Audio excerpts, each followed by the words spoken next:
Hey guys, today it's all about troubleshooting your Fluval 07 canister filter. We've got a 307 here for you, and we're going to go through some of the things you got to look for, some of the problems you can have, and give you some tips and tricks to deal with it. So first up, filter hosing and poor filter flow. That's something that does happen every once in a while. People do comment, hey, my filter slowed down. Well, filter hosing is something that you need to pay attention to when you do your initial setup. So both the inlet and the outlet sides, you've got to make sure that you don't have a lot of excess hosing on the setup. You don't want to see any large loops of hosing lying about the cabinet.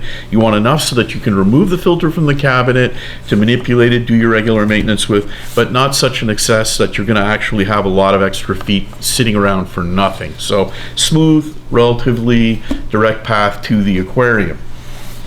Then there is the strainer on the inlet side or the siphon tube of your filter system. This can trap large bits of debris. Leaves, for example, or other types of structure could get stuck to the strainer. You want to make sure that you remove that on a regular basis. If you see a sudden drop in filter flow, always check the inlet side.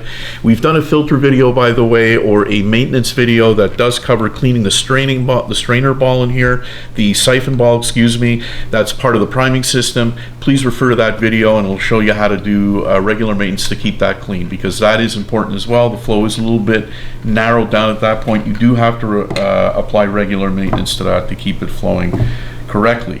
And last but not least is actual filter media maintenance. Now, your particular setup may have more fish, less fish. You may have more plants, less, more structure. You might feed more heavily depending on the types of fish you're keeping. All these things do affect the regularity of maintenance that you have to apply on a filter. Make sure to learn what your setup requires so that you do it on a regular basis, because otherwise you're going to have the filter slow down, you're going to have less oxygenation, less of the best filtration possible. So make sure to learn what your particular setup requires and maintain your filter media accordingly. Next up, particles that are flushed into your aquarium after you plug in your filter. Say you've done maintenance on the filter, you plug it up, and all of a sudden you see this kind of cloud of particles flood into your aquarium. It is possible that the ribbed hosing does accumulate some biofilm. That's normal. Any filter hosing will do that. And in order to avoid seeing the particles flood your tank, it's not bad for the aquarium. It will settle into the tank. It's not at all detrimental. But if you don't like that effect and you don't want that caught up in your filter media again, make sure that every 3 to 6 months that you're attaching this to a nice to a faucet, giving it a nice strong flush out to get rid of any particular biofilm or debris that may have settled within the ribs of the hosing. Another complaint we hear about once in a while is a kind of a rumbling or vibration noise. And when you think about it, there's only one moving part in your filter, that's the impeller. So let's get into that and have a look and see how to address that. Now, the impeller obviously is located underneath this impeller cover, so it just lifts right off. And then the impeller itself is easily removed. Maintenance is something that's important to do. You want to rinse this, clean it. We have a video showing that in maintenance as well. And of course, the impeller well's got to be cleaned out. But what can happen after a period of time, and usually, especially with our new 07 series impellers, it could be a couple of years down the line, but these can wear in the core. You got to replace the impeller. Let's face it, it's the only part that's moving in your canister filter system, and it runs 24/7. So replacing an impeller, here and there over the lifetime of your filter is not exactly an unusual thing. And the reason you're hearing the noise is because if it is the impeller, in fact, that is worn in the core, there is a little bit of movement. You will hear that vibration.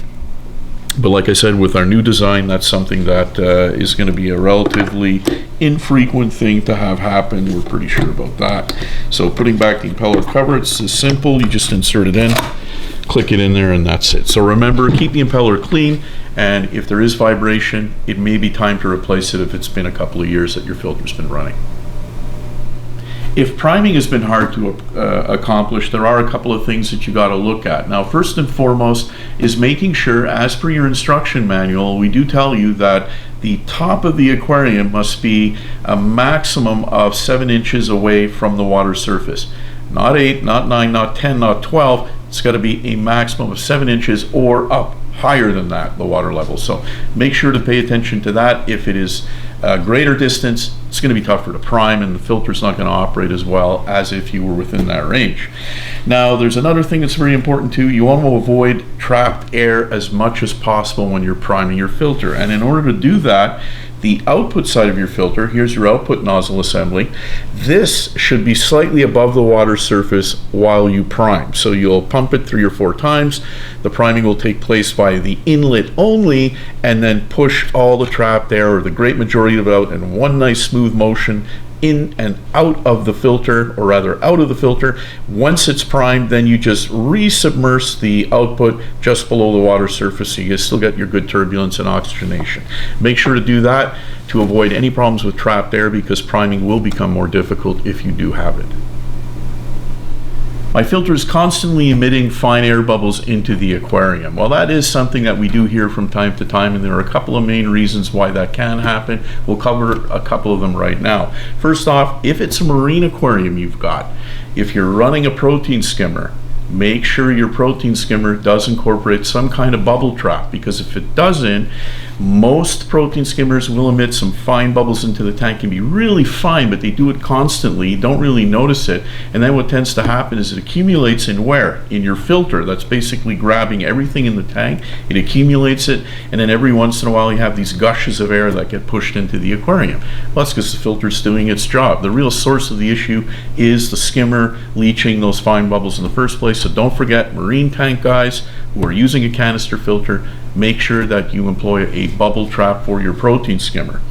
Now, another thing that can happen over time is the fact that the rubber connectors, we have them on the inlet and the output fixtures of our Fluval canister filters.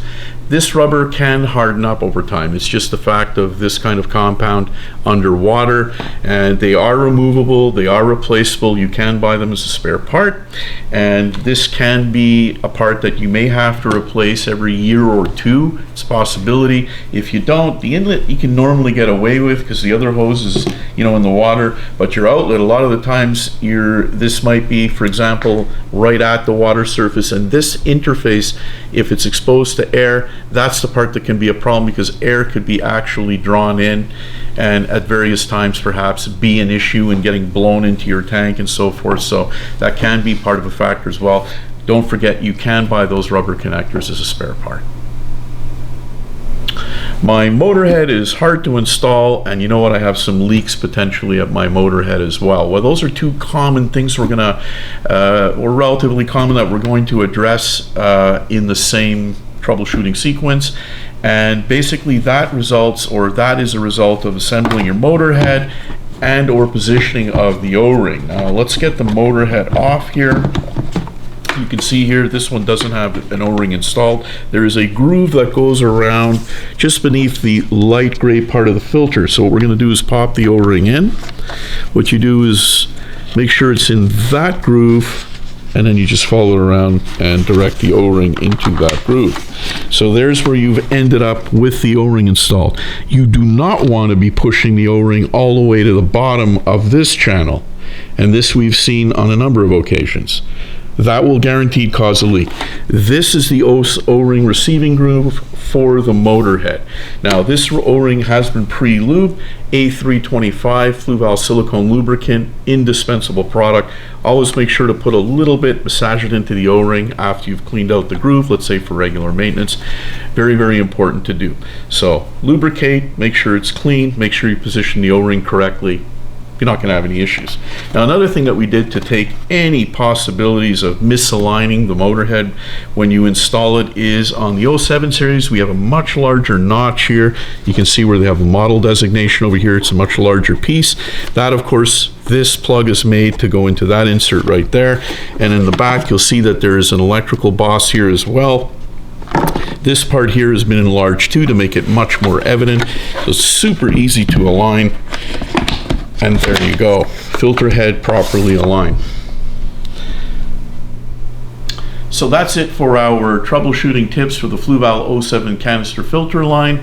We appreciate your watching. Don't forget to check out our other helpful videos on the 07 canister line as well. Don't forget to leave us a like, and thanks a lot for watching, guys.